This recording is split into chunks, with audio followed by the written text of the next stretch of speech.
Thank you for joining us for a Road Less Traveled podcast. I'm your host, Hillary Heron, and today we are joined by Savannah Heskett-Beck and Sarah Oliveira, the proprietors of Savvy Construction. And give me a little bit more about your backgrounds. I couldn't remember it all. So Savvy Enterprises, we own Savvy Construction. It's a part of Savvy Enterprises, which also includes real estate and investments as well. Thank you for having us. We're excited to be here. I think that you guys are amazing, especially being in the construction industry. Talking about a road less traveled, specifically as it relates to women in male-dominated industries, can you give me a little bit of an idea of what male-dominated looks like in construction? Sarah, you can speak more on that. Well, I mean, I've historically grew up in the development family. My grandfather was a builder, and it was all men in construction. And that's kind of the way it's been for decades. So transitioning more into women in construction is definitely not seen, but I mean, here we are, and I don't think we've had any challenges. We really haven't, Yeah. no. And I would say almost the opposite of challenges. People have been super accepting of us, especially clients, and I think they love having a woman's touch on, their construction projects in their home. Sarah has such a good eye for design as well. So, we've had really positive feedback. That's amazing to hear. Does it get a little bit weird at job sites sometimes to be like the woman in charge, especially if you've got like older staff that are used to working with a man? Yes, definitely. Like last week, I went to a job site to meet with PG&E and inspector. And I get out, and it happens every time. He's like, "Oh, you must be the homeowner, the designer." I'm like, "No, I'm the contractor." And they just kind of like look, and I'm like, "Okay, what are we doing?" You just get to work. So, I mean, it's kind of fun and shocking. Or when I pull out my tools and start doing work, they'll stop and look like, "Really? Wow." That's my favorite thing to see on your guys' Instagram is, actually pulling out the tools and doing the work.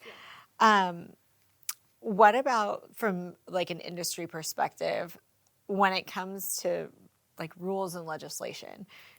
Do you feel like those are that's kind of a big sweeping question. Do you feel like those things are kind of done in a vacuum? And do you feel like there's any gender bias kind of projected on some of that? Or is it just kind of these are the rules and we play by them because we don't have enough time to jump through burning hoops? Yeah, I mean, for me, it's like I said, growing up in it, my grandfather was like an alpha male, dominated the development industry, and then all of the guys he worked with. So I just do feel like it's a very male-dominated industry. So yeah, breaking through those like walls, I think would be tougher. But like Savannah said, we just kind of jumped in. We didn't, try to fight it. We didn't try to oversell ourselves. We just jumped in and said, "Look, we have a lot of experience in real estate and development, and we want to do a good job. So give us a chance." If someone were to not hire us because we were a woman, then that's our problem. Yeah, we wouldn't want that job anyway. Yeah, exactly. That is very refreshing too. If it doesn't feel right, then why do it?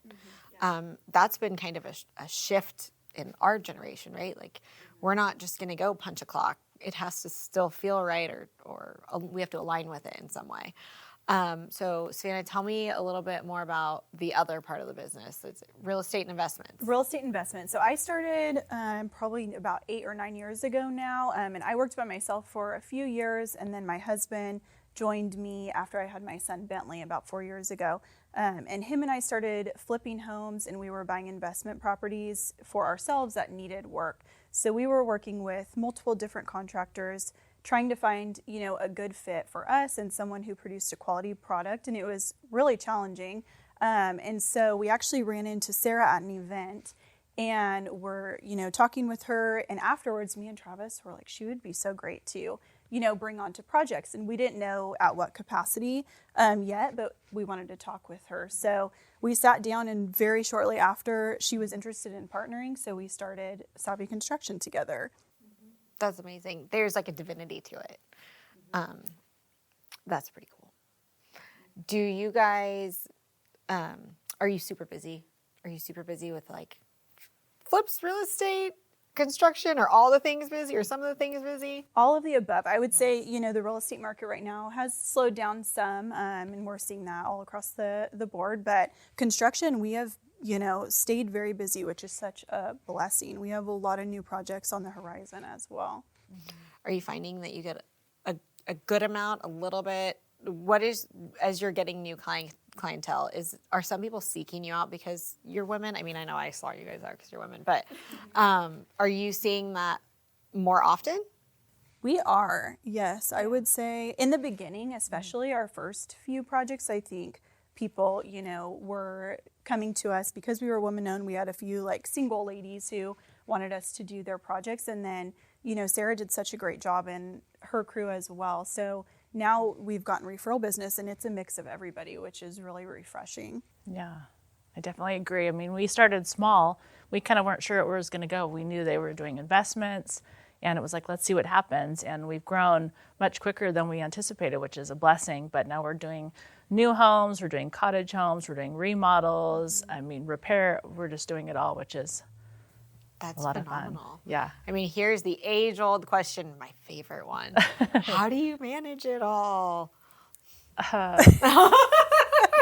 Fake it till you make it. Yeah. I mean, it's hard every day. Like we have a plan and it's so funny. I think Savannah and I are so alike. We'll be at a meeting and, smiling like this and she'll be like, the kids didn't sleep all night. And I'm like, oh yeah, my sitter didn't show up. And we're like, I haven't slept in 3 days. Everyone's sick, and you're like, oh, great. You got to keep going. With real estate and investments, you can't just take a day off. I mean, technically you can, but people are expecting you to be there. You have appointments and, we're busy moms as well and families, and you just keep going. Some days are a lot harder than others. Yes. You won't survive, and some days are better. So, yeah. How do you keep yourselves going? Traditionally, as you guys have experienced, not every woman has wanted to take on that responsibility. There's a lot of statistics out there about the invisible labor that women do. And so there is like some otherworldly energy that has to come through to do all of the things that women do that nobody gives us any credit for. And to also kind of trailblaze in an industry, especially in a market like the Fresno Clovis market. So what keeps you motivated? What keeps you going? And caffeine is not the answer. Oh, darn. I truly think for me, part of what keeps me going and, keeps me excited to show up is our team. I think we have such a great team. Her sister works with us. We have Sarah, we have my sisters, my husband, our friend Patrick. It's all very close knit and every day is fun and it's good energy in the office. So for me, that really helps me get out of bed and want to go and, work and support other, people who work with us and families as well. I'm going to take a little segue on the family business. Family business is super duper hard. How do you guys manage those relationships? And vodka's not the answer to that question. Shoot. You know what? We really have, I think, a group that communicates very well. And yesterday was a perfect example. It was an awkward day in the office. There was some arguing over some deals that we had going on, and that's going to happen. And so I think that we've all learned to just communicate, be super upfront if you're upset about something. And, that helps a lot. Yeah, and I also think respect. I mean, the respect I have for Savannah and for Travis, we argue, but that's a good thing because if we all thought the same, we probably wouldn't grow. Yeah. And it's like, why do you feel strongly about this? Well, because of this, and I think it's a lot of learning and respect. We all really respect each other, and I can depend on anyone in our office to show up. Yeah. And the days where you have mom stuff, kids sick, you didn't sleep, she's going to jump in for me and I'm going to jump in for her because we got to keep it going and we're there for each other. So I really think having a good community and people that respect you and you respect. Yeah. And I think we've all, slowly learned throughout the process to not take feedback personally because, when we started and you don't know what each other means by certain things or something, then you can take it very personally. And so now I think we do a good job of sitting down and saying, hey, I think this would, be great. And it's nothing personal to what you're doing, but I saw this and I think, this is a great idea that this other company's, running with. And so I think we all, handle each other's feedback very well now too. Actually, yeah. And we have the same goals. We want to do a good job. And so when we're trying to get the same goal of doing a good job, then we can come together and learn and meet in the middle. It is a little bit personal, right? Like it's your business. It's, your business is kind of like your baby. Yeah. Sev, I don't know. Do you come from a family business background?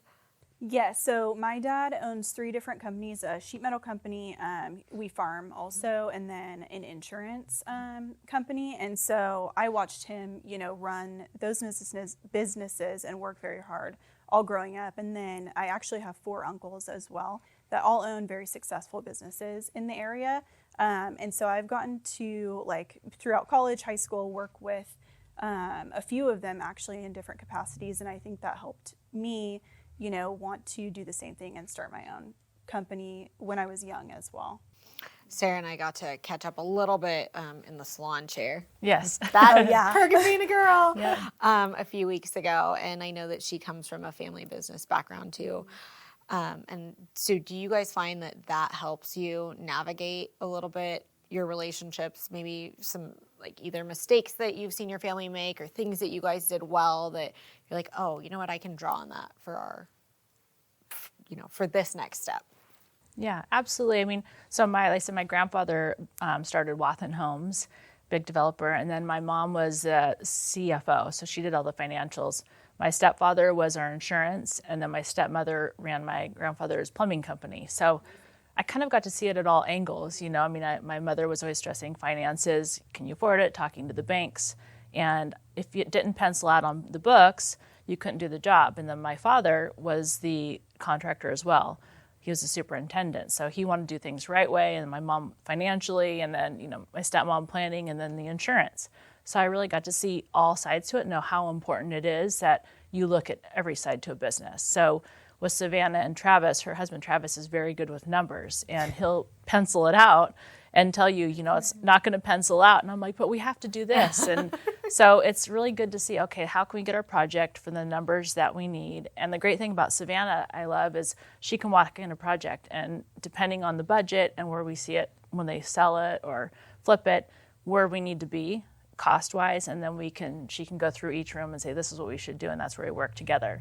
And then Travis with the numbers. So it's just a good fit where we all look at each other's perspectives, which is really important. It is super, super helpful. And Yeah. like Sienna said, you guys are pretty good at communicating and being upfront. I'm really learning as I get older that upfront communication rather than, the passive aggressive. Yep. Well, maybe you should have. Do you guys have, and I'm going to actually pose this to both of you individually, mentors, not just in the industry, even outside the industry, that have been pivotal in your roles, decisions to start your own business, decisions to be a woman in construction? What role has mentorship played for you? Yeah, I think, I watched my dad, work really hard. They came from nothing, all 4 of his brothers who own businesses, and they all worked very hard. So I think those were, my main mentors, and they were super supportive when I wanted to start my own business, and super helpful. They still are. I call them all the time.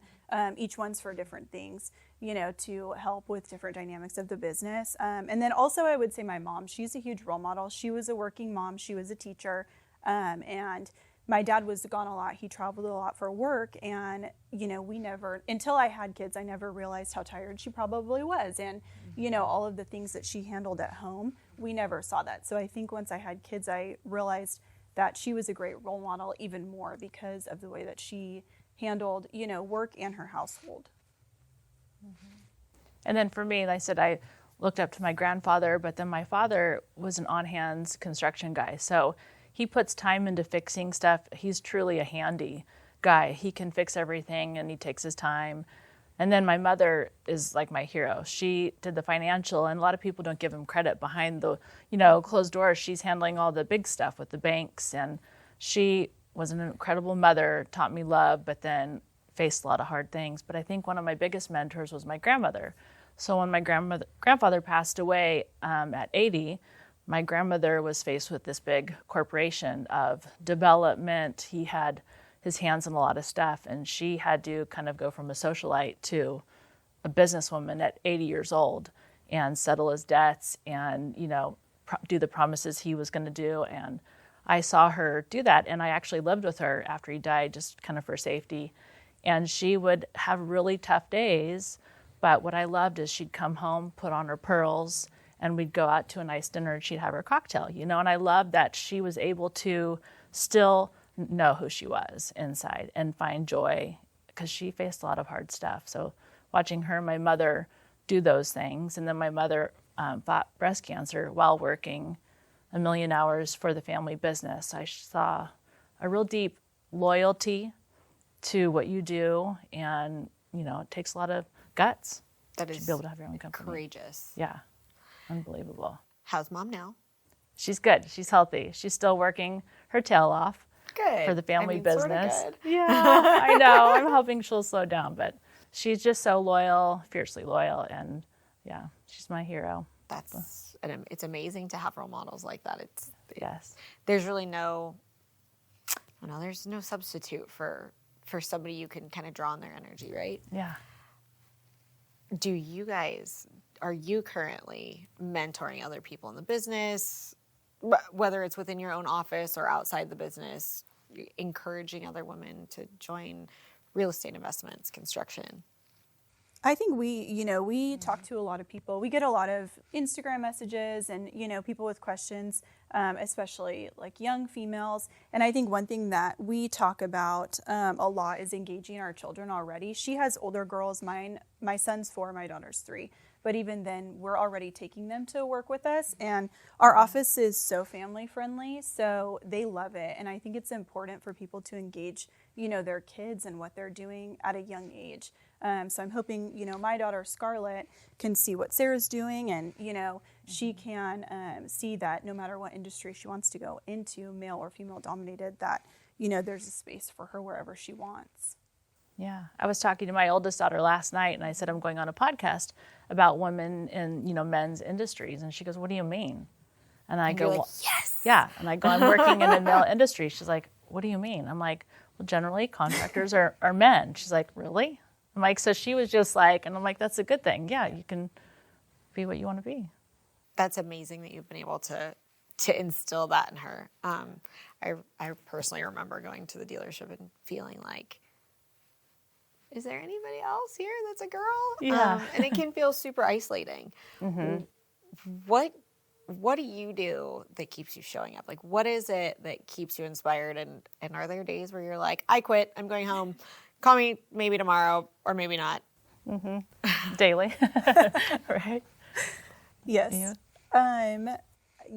Again, I think the people that we work with and the clientele that we serve, it's a lot of local families that we've become close with, a lot of friends that we work with now for investment deals and helping them grow their business. So I think, just being able to work with so many people in the community, and we have so many people depending on us to help them find properties or help them, remodel their current projects, and it may be their first rental, and that income is going to be super important for their families. I think that's what keeps me, going and wanting to show up every day. Yeah. Yeah. Because then especially in construction, every day there's a fire. You're so reliant on your trades. So it's important to have trades that you trust that will show up and get the job done, because one trade could throw off a whole project. And same thing, you're building this house or remodeling this house for someone, and you want to give them what they want. And so when you have a bad day, when someone doesn't show or someone doesn't install something right, it's hard not to want to throw up your hands and be like, I can't do it. This is awful.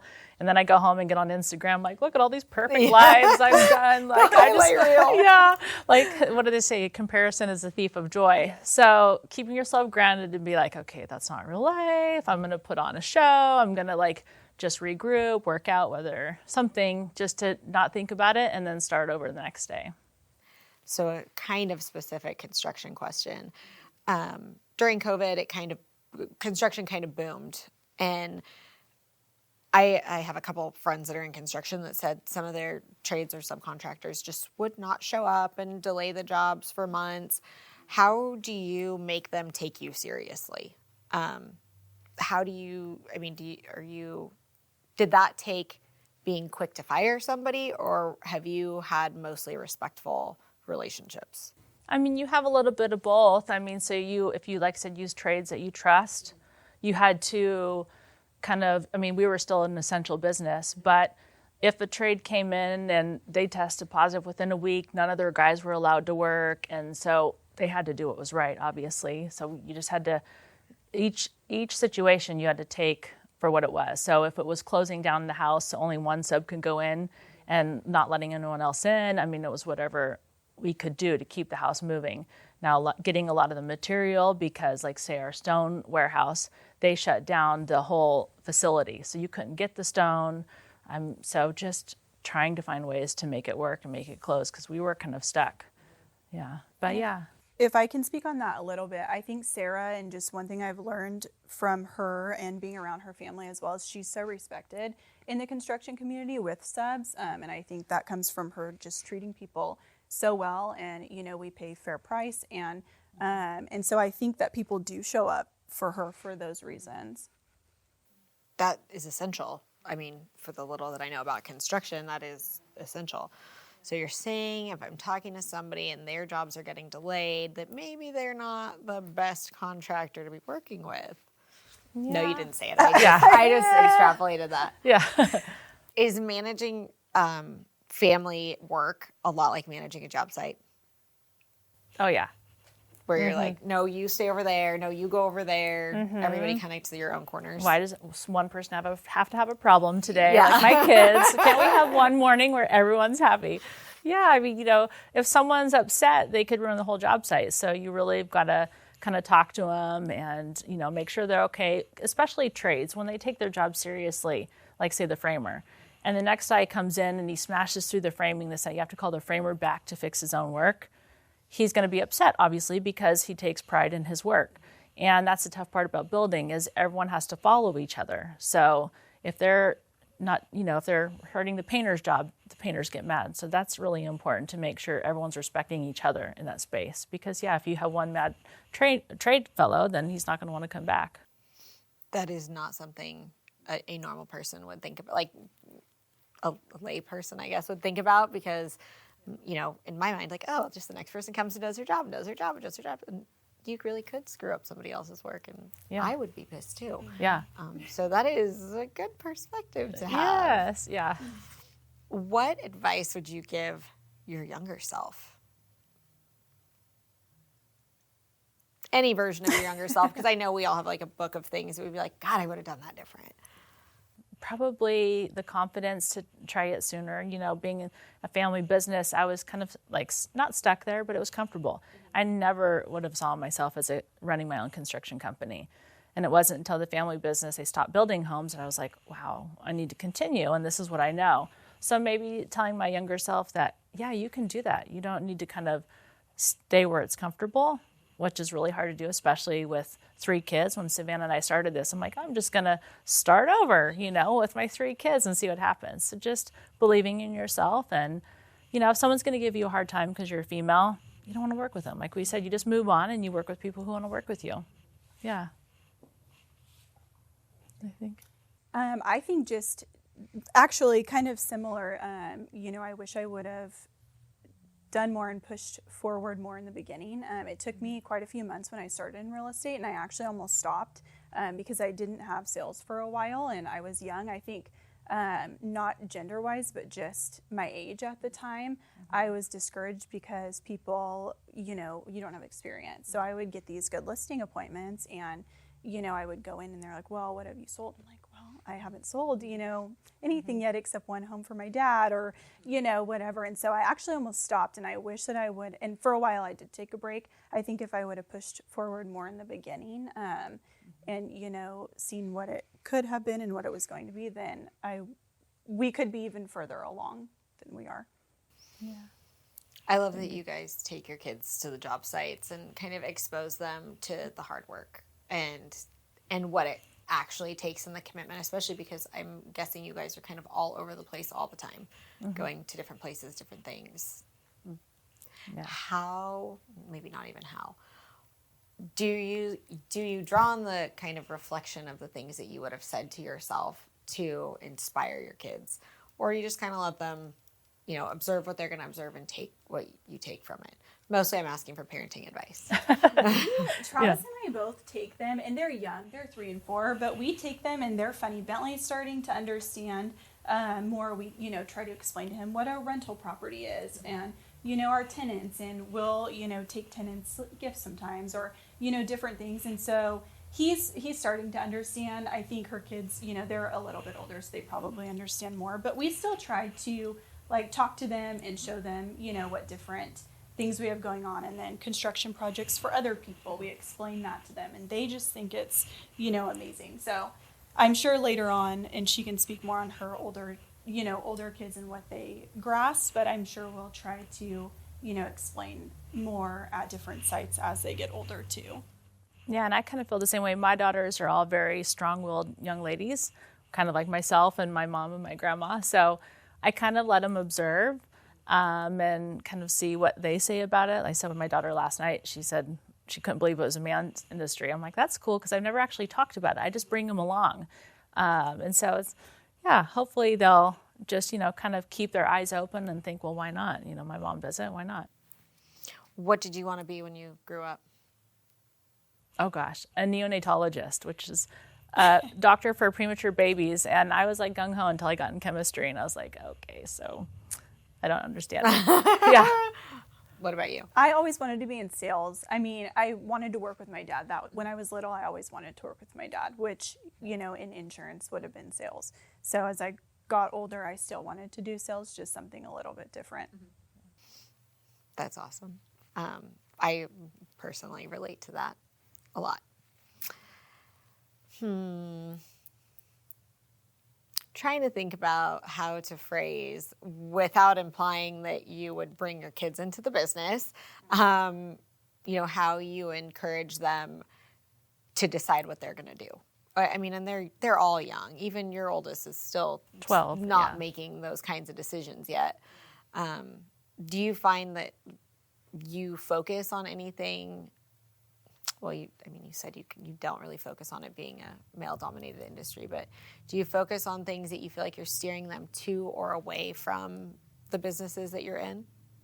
I try not to with mine, and again, they're so young, but if they show an interest in something, like Scarlett was very interested in a science experiment that she saw on a YouTube channel, and so I try to go to Target and find something like a science kit or things we can do. So I think Travis and I agree that whatever they show interest in at the time, we'll encourage and support. Obviously, we would love to hopefully eventually have them help us or help with our investment properties later on as well. But we will support whatever their interests are at that time. And we just try to instill in them too. Mm-hmm. Like right now, Bentley is so funny. He understands a little bit about money. So if they work with us, they'll get a few dollars and we get to go get an ice cream or, so that's more what we're trying to also encourage. I love that. Those are great lessons. Mm-hmm. And I think, sometimes they have gotten lost historically, so that you have the presence of mind to do that is phenomenal. What's next? Are you planning on growing, changing, staying the same? Are you not ready to share? Like, you have things percolating.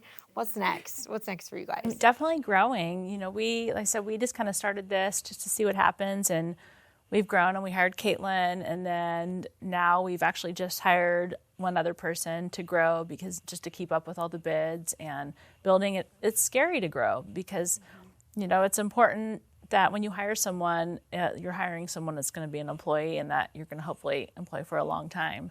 So we're slowly growing and trying to see what else, we can do, but really no limit. I mean, yes. We'll try to do everything that we can as much as we can and keep going, I think. Has it been lonely kind of being on really on the road less traveled? I mean, I don't know. Maybe in the beginning, it just being, like I said, scary because here I am with 3 little kids at home. I quit like a steady job, and I'm like, holy SHIT. I don't know if we can cuss in the podcast. Like, what are we doing? Yeah, like, oh my gosh, am I going to be successful? I have little kids that I'm taking care of. This is not like fun. Both Savannah and I, we're determined to be successful. And it's, it's like, gosh, we don't have any backup plan. So yeah, it is scary, but And I do think in the beginning, we had that article in the Business Journal Yes. right when we started, and it helped. We actually got, a few jobs from that article as well, but I do think people were watching us right away, like, what are they doing, I had some of my dad's friends ask kind of like, what are you guys doing? What's your plan? And so there was a lot of pressure, even more on Sarah, to push in the beginning when we didn't have a lot of bids going yet and we were just starting to really push in and grow fast. And I think we've had great success. So the spotlight was helpful. Yes. yeah. And Even actually though just it was scary. pressure. Yeah. just yesterday when we were leaving a coffee shop, a guy was like, "Oh, are you Savvy Construction?" And we were like, "Well, yes, we are." It was kind of fun. That's awesome. Yeah. Getting that community recognition. And Yeah. you guys are both involved in the community and continuing to not just serve your community from a business perspective, but from a social perspective as well. Do you find that you garner interest in your industry from those things? From not just from a client perspective, but somebody who's like, hey, maybe I'd be more interested in learning about what you do. I'd be interested in getting involved in real estate investment construction. As far as people that we meet through, like Kink or yeah. Honestly, no, I don't have a ton. I think in the groups that I'm in, there's other women in the real estate industry. We do have a lot of questions about construction, not necessarily getting into it, more just what we do. I think sometimes people are confused. We actually just had a conversation last week with someone about trying to streamline our marketing because I think sometimes people think we just do small renovations or we just do design. They don't understand that we can build homes, from the ground up. Yeah. And so I think we get more questions definitely on construction, but not a ton on the real estate side. A very pointed question. How do we get more women on the road less traveled? How do we encourage them to do what feels right to them? What's their dream? I mean, and it doesn't necessarily have to be in an industry that is male dominated, but how do we get them to do the things that feels right? What kind of advice would you give? I think putting ourselves out there and doing it. I mean, I know Scarlett, she's going to grow up seeing Sarah. So if she's interested in construction, then I hope she pursues it and she'll have someone to talk to. And I think that Sarah's been such an inspiration for a lot of women, that maybe were thinking about moving more into that industry and just never did. And there was no one to talk to besides all of the males. And so now she's been a great resource for, a lot of ladies that have considered construction in any aspect. Yeah, and just social media is helpful, putting it out there and then meeting peers. I mean, like meeting you and having the same background and just putting it out there more. People talking about it more, that women in, higher powered industries that are male dominated. It's just, I feel like, just talking about it and encouraging people to try it. Thank you guys for your wisdom and your time. Thank Very you. grateful. I know I have more questions, so we'll probably revisit this again. But thank you very much.